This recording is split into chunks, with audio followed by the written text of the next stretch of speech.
प्रेक्षकांनो नमस्कार. मी मुकेश शिंदे.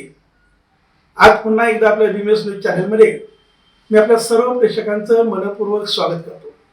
मित्रांनो, आपल्या सर्वांना ठाऊक आहे आपल्या चॅनलची टॅगलाईन उघडा डोळे आणि वापरा डोके. मित्रांनो, आज एक राजकीय बातमी आली.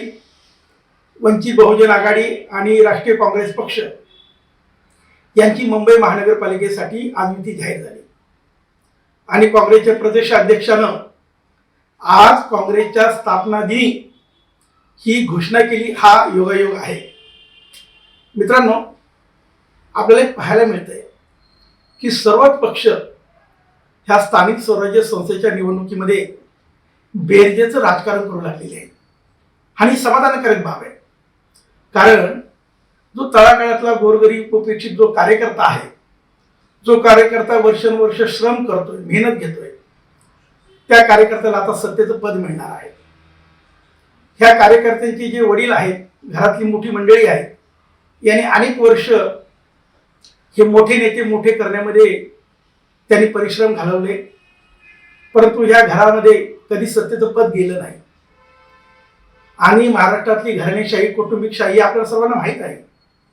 आणि म्हणून आता जर ह्या कार्यकर्त्याला सत्तेचं पद मिळणार असेल, हा स्थानिक स्वराज्य संस्थेच्या माध्यमातून राजकीय पटलावर येत असेल आणि हा लोकांच्या सेवेमध्ये कटिबद्ध होणार असेल, तर ही अत्यंत समाधानकारक आणि आनंदाची गोष्ट आहे. आपण एकंदरीत चित्र पाहिलं तर सर्वच राजकीय पक्षांनी यावेळेस युतीचं राजकारण सुरू केलेलं आहे.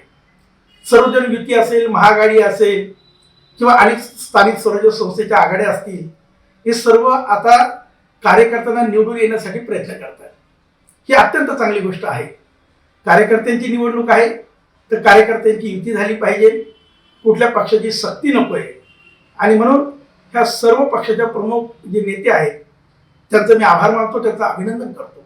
कारण त्यांनी कार्यकर्त्यांचा हा विचार केला आणि जो कार्यकर्त्यांचा विचार करतो ती पक्ष संघटना नक्कीच वाढीस लागते. मित्रांनो, आपण पाहिलं खेड्यापाड्यामध्ये पिढ्यान वर्षानुवर्ष हा कार्यकर्ता पक्षाचं काम करतोय, सतरंजा उचलतोय, स्टेज लावतोय, पोस्टर लावतोय, घरावर त्यांनी तुळशीपत्र ठेवलंय. आणि विशेष करून मी तुम्हाला सांगेल की आंबेडकरी चळवळीतले जे राजकीय पक्ष आहेत ते पक्ष काय करतायत, ते पक्षांची अनेक पिढी गेली ह्या नेत्यांना पुढाऱ्यांना मोठं करण्यामध्ये. आणि मग आता वंचित बहुजन आघाडी असेल, रिपब्लिकन पक्ष असेल, रिपब्लिकन सेना असेल किंवा कुठला रिपब्लिकन पक्षाचा गट असेल आणि बहुजन चळवळीतले गट असेल, ओबीसीचे पक्ष असतील, हे आता एकात एक हातात हात घालून राजकारण करू पाहतायत, युतीचं राजकारण करतायत, कार्यकर्त्यांचं राजकारण करतायत. आणि सामान्य गरीब, शोषित, पीडित, वंचित असा कार्यकर्ता निवडून जावा, तो मोठा व्हावा, ही सगळ्यांची भावना आहे. आणि म्हणून या सगळ्या पक्षांचा मी अनेक वेळा टीकाकार राहिलेलो आहे, परंतु ह्या बाबतीमध्ये मी सगळ्या पक्षांच्या प्रमुख नेत्यांचं आभार मानतो की त्यांनी आता कार्यकर्त्यांचा विचार सुरू केलेला आहे. निश्चित ही आनंदाची आणि अभिमानाची गोष्ट आहे. त्या स्थानिक स्वराज्य संस्थेच्या निवडणुकीमध्ये मोठ्या प्रमाणात गोरगरीब कार्यकर्ते निवडून जावे अशा पद्धतीची धारणा आणि भावना आपली सर्वांची झालेली आहे.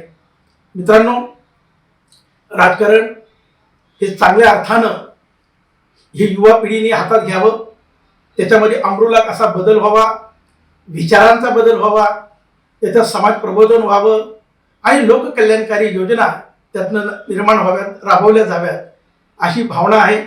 आजच्या युवा पिढीकर मोठ्या प्रमाणामध्ये विकासाचं मॉडेल आहे.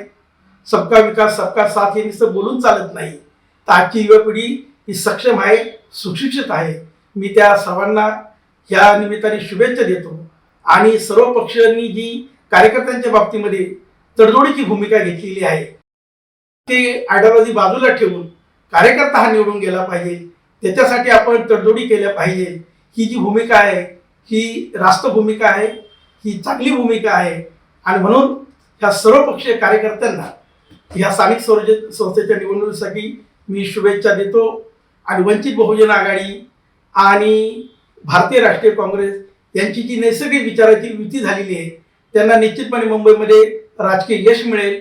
मग दोन ठाकरे बंधू एकत्र आलेले, युती आहे, महाविकास आघाडी आहे, ह्या सर्व पक्षाच्या ज्या तिसऱ्या चौथ्या फळीचा जो कार्यकर्ता आहे, शेवटचा कार्यकर्ता आहे, हा या निवडणुकीमध्ये सत्तेत जावा अशी अपेक्षा व्यक्त करतो. तुर्त या ठिकाणी थांबतो. मित्रांनो, मी सातत्यानं जनतेचा आवाज, लोकांची भावना, लोकांच्या मनातला विचार हे मी सातत्याने बोलून जात असतो. आपण माझं चॅनल सबस्क्राईब केलं नसेल तर निश्चित माझं चॅनल सबस्क्राईब करून शेअर करा ही विनंती करतो. आणि कार्यकर्त्यांचं सक्षमीकरण, कार्यकर्त्यांचं आर्थिक सबलीकरण हे होण्यासाठी आपण सर्वत्र हा व्हिडिओ शेअर करावा, व्हायरल करावा अशी विनंती करतो. तुर्त या ठिकाणी थांबतो. सर्वपक्षीय कार्यकर्त्यांना शुभेच्छा देतो. धन्यवाद.